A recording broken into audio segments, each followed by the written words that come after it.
उल्टा सर उल्टा।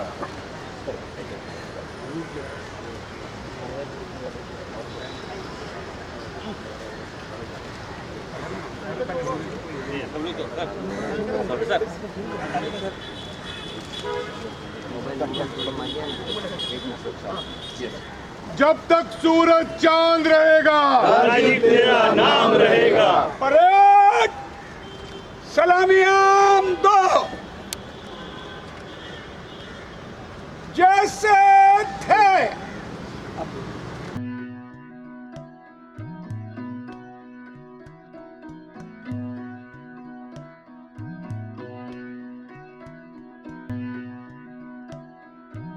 नाना पटोले जी, ये बताइए, आज राजीव गांधी जी की पुण्यतिथि है, क्या संदेश देना चाहोगे?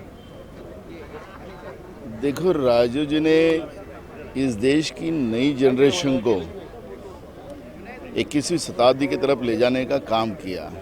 जो सपना राजीव जी ने देखा था आने वाली जनरेशन के लिए, हमारा देश में युवाओं के हाथ मुट्ठी में पूरी दुनिया रहे, ये सपना राजीव जी ने देखा था।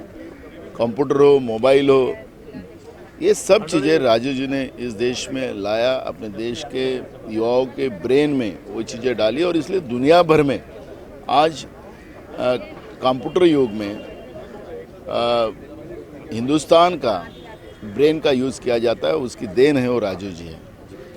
राजीव जी देश के लिए सोचते थे, देश के लिए करते थे, और ऐसे इस महान व्यक्तिमत्व सिर्फ हमारे पार्टी के प्रधानमंत्री नहीं थे, वो देश के प्रधानमंत्री थे।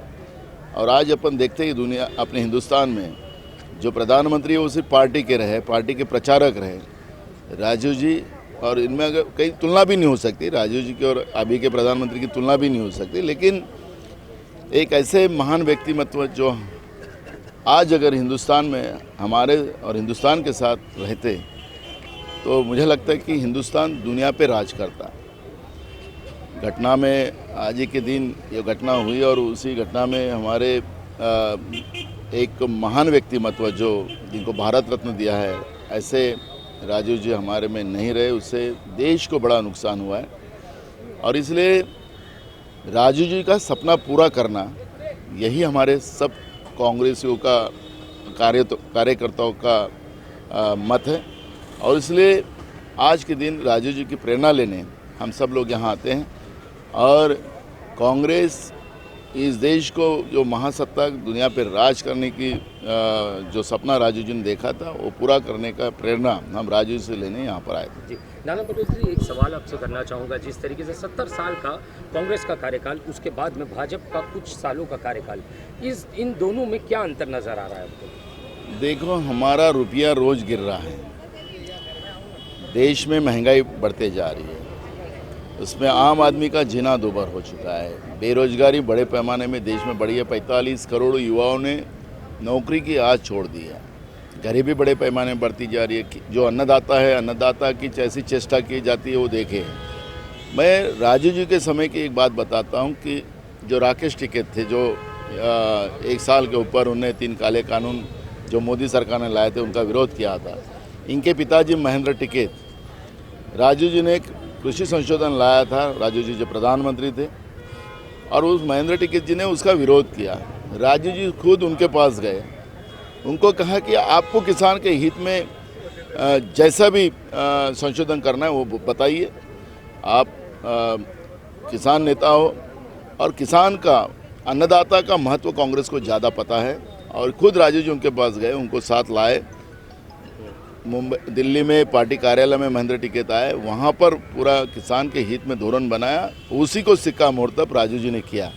तो ये तफावत जो है, प्रधानमंत्री होकर आज का प्रधानमंत्री किसानों को आतंकवादी कहते हैं, नक्सलवादी कहते हैं, आंदोलनजीवी कहते हैं, क्या क्या चेष्टा, और एक बार भी किसानों से बात करने की चेष्टा भी देश के प्रधानमंत्री आज के नहीं कर रहे हैं।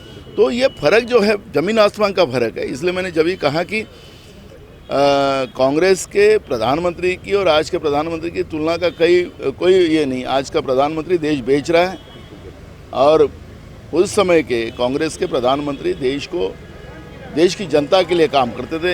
यही फ़र्क आपको देखने मिलेगा। जो है राजीव गांधी जी की पुण्यतिथि है, क्या कहना चाहेंगे? नहीं, पुण्यतिथि है और ये देन हमारे मुरली भाई की है। आज भी राजीव जी हमारे साथ यहाँ जिंदा है और राजीव जी ने जो नया भारत का निर्माण किया, नेहरू जी ने आज़ादी के बाद एक नया भारत बनाने की कोशिश की, इंदिरा जी ने वो भारत पूरी तरह कश्मीर से कन्याकुमारी तक जोड़ा और राजीव जी ने इसका सही मायने में एक आधुनिक भारत करके निर्माण किया। विश्व में देश का एक ये होता है चेहरा, एक एडवांस टेक्नोलॉजी लाने वाला, एक 20वीं सदी में 21वीं सदी के सपने दिखाने वाला और उसको साकार करने वाला हमारा नेता राजीव जी रहे। आज उनके चरणों पे जब नतमस्तक होते तो यहाँ से एक ऊर्जा और प्रेरणा लेके हम जाते हैं और वो कोशिश होती है हमेशा 21 तारीख को हर साल। जी भाई जगताप जी, 70 साल का जो है कांग्रेस का कार्यकाल, उसके बाद में भाजपा का कार्यकाल आता है। उस समय के भारत में और इस समय के भारत में क्या अंतर नज़र आ रहा है? ज़मीन आसमान का। जो भारत 70 साल में जोड़ा गया, आज़ादी के बाद जो हमारा विविध भाषा, विविध प्रांत, विविध धर्म को एक साथ लेके जो हम 70 साल तक चले, पिछले 7-8 सालों में ऐसे महसूस हो रहा है कि आज़ादी के पहले अंग्रेज जो कर रहे थे वही शायद मोदी सरकार कर रही है, वही शायद भाजपा सरकार कर रही है और आरएसएस कर रही है। सत्ता में आने के बाद कोई किसी पार्टी का नहीं रहता। कांग्रेस पार्टी सत्ता में 70 साल आई पर वो कांग्रेस करके नहीं रही। देश की सरकार, देश के नेता, देश के प्रति उनकी पूरी तरह उनका ये था, रुझान था, पूरी तरह देश के प्रति उन्होंने बातें की। ये सत्ता में आए तो बस आरएसएस का जो एजेंडा वो चलाना चाहते थे वो अब चला रहे हैं। जिस ढंग से हमारे यहाँ हमारी जो आज़ादी का जो ये था, नींव थी, वो था सर्वधर्म समभाव। उसको तहस नहस करने का काम अब हो रहा है, पर देश की जनता इस बात को जानती है। आपने देखा होगा जिस तरह से अभी बहुत सारे लोग इस बारे में बोल रहे हैं, क्योंकि जनता बोले, हम तो बोलेंगे क्योंकि हम विरोध में हैं और बोल ही रहे हैं और बिल्कुल बोलेंगे, पर जनता भी अब बोल रही है कि ये वो हिंदुस्तान नहीं रहा, वो भारत नहीं रहा जो अभी 10-15 साल पहले था। तो ये दर्शाता है कि इनका एजेंडा चलाने की जो कोशिश कर रहे हैं, हम इसका डट के मुकाबला करेंगे। जी आरिफ नसीम खान जी, आज राजीव गांधी जी की पुण्यतिथि है, क्या कहना चाहेंगे इस अवसर पर? नहीं, राजीव जी एक बहुत बड़े महान नेता और विजनरी लीडर थे। इस देश को 21वीं सदी में ले जाने का सपना अगर सही मानों में किसी ने देखा था तो राजीव गांधी जी ने देखा था। इस देश के नौजवानों को आईटी सेक्टर में, इंफॉर्मेशन टेक्नोलॉजी में, कंप्यूटराइजेशन में दुनिया के साथ कदम से कदम मिलाकर भारत और भारत के लोग खड़े हो सकें, ताकतवर देश बने, ये सपना राजीव गांधी जी ने देखा था और उन्होंने इस देश के लिए बहुत कुछ किया है और ऐसे लीडर को भुलाया नहीं जा सकता। जी आरिफ जी, ये बताइए, जिस तरीके से मतलब कांग्रेस ने भी कई साल भारत में कांग्रेस की सत्ता रही, अब भाजपा की सत्ता है, क्या अंतर नज़र आ रहा है इन दोनों? देखिए, बहुत अंतर है। भारतीय जनता पार्टी की सरकार कहीं ना कहीं सांप्रदायिकता को बढ़ावा देने वाली सरकार है। कांग्रेस की सरकार सबको एक साथ जोड़कर एक सूत्र में पिरो कर लेके चलने वाली सरकार और सोच रखने वाली सरकार थी। तो बहुत ज़मीन आसमान का फ़र्क है। आज लोगों को समझ में नहीं आ रहा है, लेकिन एक दिन इस देश के सभी लोगों को ये तमाम सारी चीज़ें और ये फ़र्क ज़रूर समझ में आएगा। आज जो है राजीव गांधी जी की पुण्यतिथि है, इस अवसर पर आप क्या संदेश देना चाहेंगे? देखिए, राजीव जी की पुण्यतिथि पर सबसे बड़ा संदेश यही जाता है, एक तो सर्वधर्म समभाव का और दूसरा जो आतंकवाद के खिलाफ लड़ते हुए राजीव जी ने शहादत दी है। कांग्रेस पार्टी का ये इतिहास रहा है कि इस देश की मिट्टी के लिए हमारे नेताओं ने शहादत दी है, फिर वो चाहे इंदिरा गांधी जी की शहादत हो या राजीव गांधी जी की सरदार बेअंत सिंह जी की, विद्याचरण शुक्ला और उनके तमाम सारे छत्तीसगढ़ के नेता जो नक्सलवादियों से लड़ते लड़ते शहीद हुए हैं। तो आज सबसे बड़ा यही संदेश है कि भारत माता की रक्षा हमको करना है और भारत माता में रहने वाले लोग जो है वो समृद्ध रहे।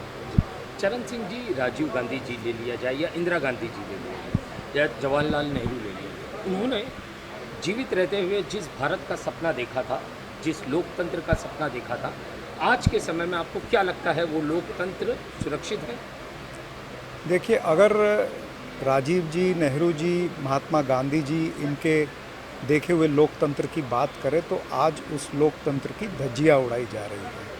यानी वो जिस तरह से चाहते थे कि सभी लोग खुश रहें, समृद्ध रहें इस देश के अंदर, हर जाति के, हर प्रांत के लोग इकट्ठे रहें, उस तरह से वातावरण आज देश के अंदर नहीं है।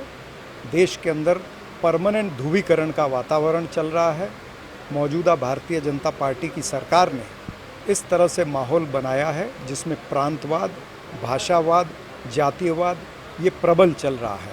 यानी देश अगर महंगाई है तो महंगाई की तरफ किसका ध्यान न जाए, बेरोजगारी की तरफ किसका ध्यान न जाए, भारतीय जनता पार्टी के जो कुकर्म हैं उनकी तरफ ध्यान न जाए और ध्यान भटकाने के लिए इस तरह से ध्रुवीकरण के मुद्दे लाए जाते हैं। ये भारत का लोकतंत्र नहीं है। ये वो लोकतंत्र नहीं है जो डॉक्टर बाबा साहब अम्बेडकर ने अपने कॉन्स्टिट्यूशन के ज़रिए से, संविधान के ज़रिए से जो उन्होंने विजुलाइज़ किया था, ये वो लोकतंत्र नहीं है। डॉक्टर बाबा साहब अम्बेडकर और उनके संविधान को भी बदलने का प्रयास ये भारतीय जनता पार्टी कर रही है। जी, चरण सिंह जी, जिस तरीके से विदेशी आकांक्षाओं ने भारत पर हमला किया, भारत की जो जनता है, यहाँ के जो लोग हैं, उन्होंने उनका सामना किया। अंग्रेज़ों ने हमला किया, जनता ने उनका सामना किया। आज जो सरकार जो केंद्र में बैठी है, उसके तहत मातहत जो कुछ हो रहा है देश भर के अंदर, क्या आपको लगता है अनकरीब ही 2024 का चुनाव है और उसमें जो जनता इन्हें जवाब देगी? निश्चित रूप से देखिए, इस जनता ने पहले भी 1947 में इनकलाब लाया था, अब फिर एक इनकलाब आने वाला है और हम तो यही कहते हैं कि 1947 में लड़े थे गोरों से, अब लड़ेंगे चोरों से। Thank you sir. आज का जो दिवस है वो राजीव गांधी जी की पुण्यतिथि का दिवस है। उसी अवसर पर यहाँ पे जो है मंत्रालय के करीब में एक मैदान में कांग्रेस के कद्दावर नेता यहाँ इकट्ठा हुए उन्हें श्रद्धांजलि देने के लिए, और उन्होंने साफ शब्दों में कहा, जिस तरीके से उस समय के प्रधानमंत्री राजीव गांधी जी थे और अब के जो प्रधानमंत्री हैं नरेंद्र मोदी, इन दोनों के बीच कोई तुलना नहीं हो सकती है, क्योंकि उन्होंने साफ शब्दों में कहा कि उस समय के जो प्रधानमंत्री थे वो जनता के लिए हैं और अब के जो प्रधानमंत्री है वो सिर्फ अपने लोगों की सेवाओं के लिए है, ना कि जनता के लिए है। और मेरा सवाल था 70 साल के कांग्रेस के कार्यकाल और भाजपा के कार्यकाल में क्या अंतर है, तो उन्होंने कहा अंतर काफ़ी कुछ आया है, जैसे महंगाई बढ़ी है और जैसे बेरोज़गारी बढ़ी है और जिस तरीके से लोग परेशान हैं, ये अंतर जो है उन्होंने कहा। और मेरा सवाल आरिफ नसीम खान जी से था कि वो इस मामले में क्या कहना चाहते हैं। उनका साफ कहना था कि अब नहीं, आगे चल के भारत की जनता को समझ में आएगा कि हमने किन सत्ताधारियों को सत्ता सौंपी है। कैमरामैन सटविलकर के साथ सही शेख की report, the daily India news, Mumbai.